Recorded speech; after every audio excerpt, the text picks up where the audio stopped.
దేశ ప్రధాని నరేంద్ర మోడీ జన్మదినాన్ని పిఠాపురంలో భారతీయ జనతా పార్టీ కార్యకర్తలు ఘనంగా జరుపుకున్నారు. ఈ సందర్భంగా పలు సేవా కార్యక్రమాలను నిర్వహించారు. పిఠాపురం ప్రభుత్వ ఆసుపత్రిలో రోగులకు పండ్లు, రొట్టెలు, బాలింతలకు, గర్భిణీలకు దుప్పట్లు అందించారు. ఈ కార్యక్రమంలో బీజేపీ పిఠాపురం పట్టణ అధ్యక్షులు ఓలెటి వెంకటేశ్వరరావు, కర్నీడి తాతయ్యలు, యాళ్ల కృష్ణారావు, అద్దంకి పార్థసారథి, అల్లుబోయిన నందకిషోర్, వానపల్లి రమణ, వేణమ్మ తదితరులు పాల్గొన్నారు. సేవా పట్వాడా అనే 15 రోజుల కార్యక్రమాన్ని పెట్టారు.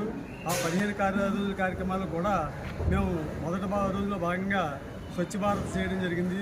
తర్వాత మన నరేంద్ర మోదీ గారి పేరున శివాలయంలోకి వెళ్ళి అర్చన చేయించి ఆయన పేరున వేద పండితుల చేత ఆశీర్వచనాలు చెప్పించడం జరిగింది. తదనంతరం మేమందరూ కూడా మా యొక్క ఈ సేవా పట్వాడా ఈ కార్యక్రమాన్ని కూడా స్వచ్ఛ భారత్ కానివ్వండి, ఏ కార్యక్రమం సరే కూడా 15 రోజులు ఆయన పేరున ఆయన యొక్క ఆశీర్వచనాలతో చేస్తున్నాం.